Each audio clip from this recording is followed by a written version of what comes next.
Capítulo 3. Las palabras tienen dueño, o de los indios que bautizaron un cochino. Príncipes que han hecho grandes cosas han tenido poco en cuenta la palabra dada y han sabido burlar con astucia el ingenio de los hombres, y al final han superado a los que se han fundado en la veracidad. Nicolás Maquiavelo, El Príncipe, 1513.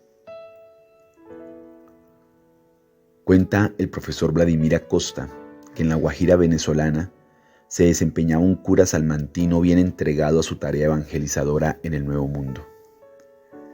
En esa faena acababa de reprender con dureza a unos indígenas que pretendían, en plena Semana Santa, comerse un cerdo. Un Viernes Santo, intolerable, decía el cura, esta violación de los preceptos religiosos. Coman otra cosa, por ejemplo, un chigüire, y quedarán en paz con ustedes y con Dios. El chigüire, un roedor típico del país, no tiene ni por asomo las excelencias del puerco, del que gustan, dice el dicho popular, hasta los andares. Pero es plato común en el país y no está prohibido por la doctrina. Con este arreglo, pensó el cura, todos contentos y el infierno va rebajando sus contornos.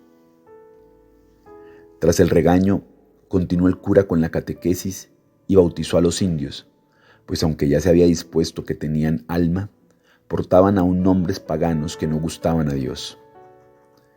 En vez de Tamanaco te llamarás Juan, en vez de Urimare, María, en vez de Guaycaipuro, Fernando. Feliz el cura, se sintió satisfecho por haber incorporado a esos ignorantes de Dios a la grey de Occidente, haber salvado su alma y hecho más grande el imperio moral de su majestad el rey de España.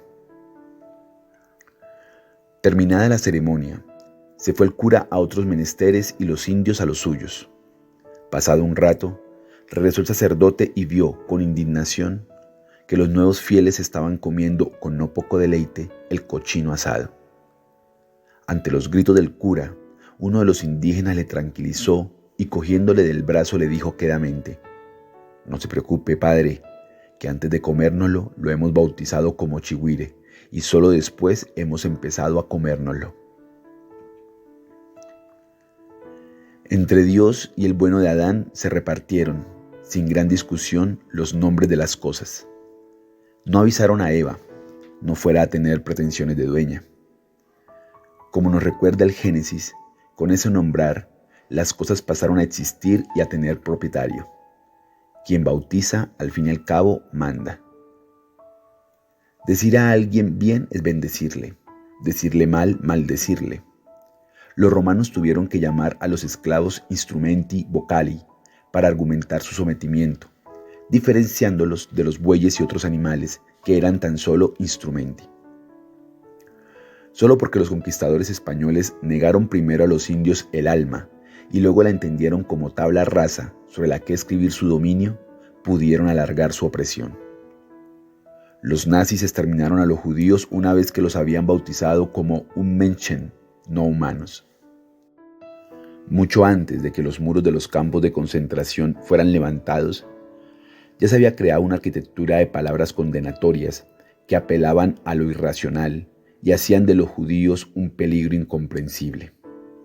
La Endlösung, la solución final, se construyó sobre el discurso de una Alemania convertida en persona, por tanto, viva, con sentimientos e interpretada y representada por el Führer. Víctor Klemperer, judío superviviente del Holocausto, dedicó su principal libro, Lingua Tertii Imperii, a demostrar que el nazismo llegó mucho antes de 1933, montado en un tanque de palabras. Otro tanto había dicho antes Karl Kraus en sus denuncias en la revista Die Fackel, la antorcha.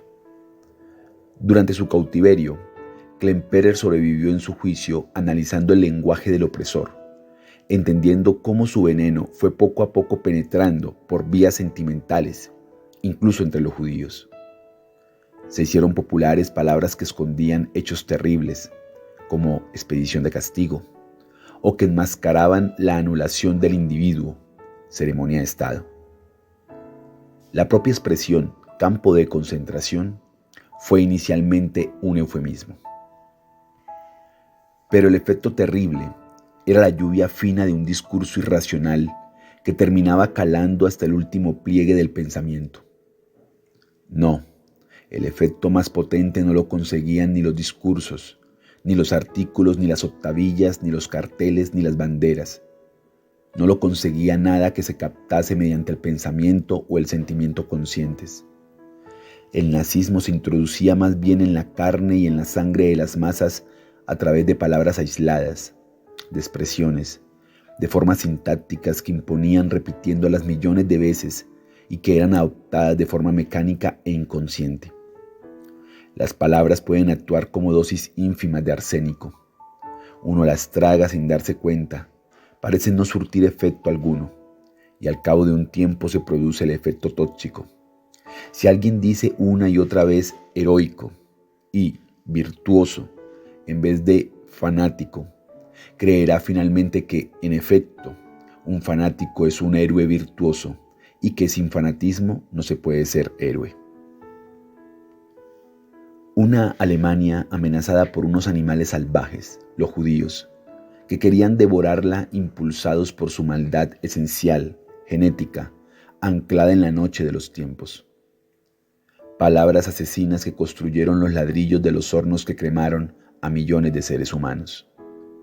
No en vano, Kurt Tucholsky recordó que también en la Alemania nazi hubo asesinos de escritorio.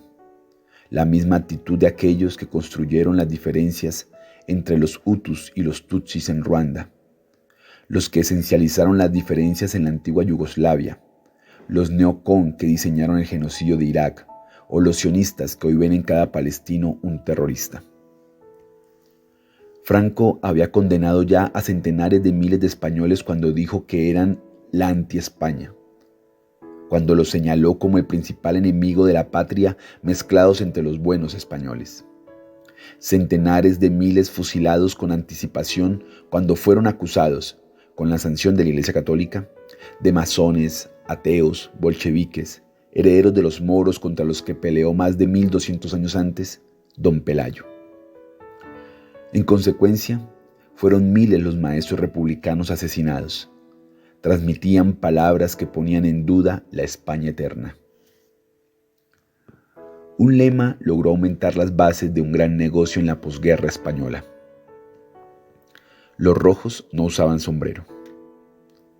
El vestido es igualmente una forma de lenguaje que presenta, ensalza, estigmatiza o invisibiliza. Los romanos prohibieron que los esclavos se uniformaran. De esta manera, no se visualizaba ese potencial ejército conformado por las 2/3 partes de la población. Durante la conquista, los católicos españoles taparon su propio escándalo, disfrazando a los indios de europeos. El nazismo cosió estrellas en la ropa a judíos, homosexuales, izquierdistas.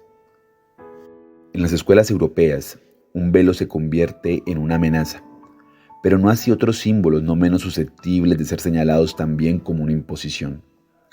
Piercings, tatuajes, cortes de pelo peculiares, vestimenta, tanto la que configura algún tipo de tribu urbana como la ropa cara de marca, crucifijos, símbolos políticos, etc. De igual manera, no hay sometimiento de la mujer sin que bajo la condición de hembra se incorporen cualidades disminuidas que se enseñan desde la infancia. La mujer, nacida de la costilla del hombre, camina sumisa en tanto en cuanto deba su existencia a un acto gracioso, directa o indirectamente, masculino. No otra cosa ocurre con la obligación bajo el capitalismo de vender la fuerza de trabajo, esto es, tiempo de vida, que tuvo que enmascararse en la idea de contrato entre iguales, transformando en acuerdo económico lo que en el feudalismo era un desnudo acuerdo político de vasallaje y que, por tanto, era más fácil de identificar.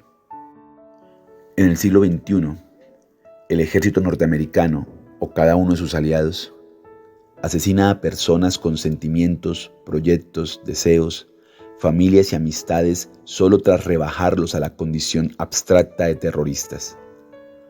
En las barriadas pobres de América Latina, Mueren con violencia cada fin de semana centenares de jóvenes solo porque el sistema los ha calificado como excedentes sociales. Colombia bautiza a sus pobres como desechables, igualándolos a la basura donde, a menudo, se ven obligados a vivir porque no tienen lugar en ningún otro sitio. Es así como hay que entender ese esfuerzo por parte del poder denominar, y en su caso redenominar las cosas para apropiarse de ellas o para frenar su fuerza transformadora.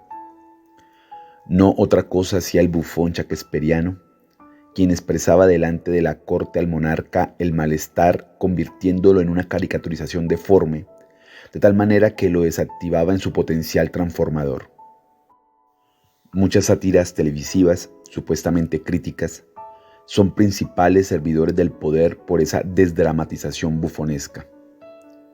Y no hizo otra cosa Occidente cuando, como ha explicado Boaventura de Sousa Santos, construyó la imagen de un Oriente despótico y fundamentalista que justificó las cruzadas, del salvaje mitad humano, mitad bestia que justificó la conquista de América o la esclavitud de África, o de la naturaleza como un lugar ajeno al que depredar o someter, la tierra, la mujer. Llamar a algo o a alguien lo otro es condenarlo, pues quien denomina está descubriendo, está comparándose y poniéndose por encima. El descubridor pone las palabras a las cosas para decir, antes no estaba aquí, no es original, mide y etiqueta conforme a sus ideas previas. El que define, coloniza. Cuando aparece el indio, aparece el ser inferior, el pecador, el destinado naturalmente a someterse. Al tiempo, necesariamente, desaparece el ser humano.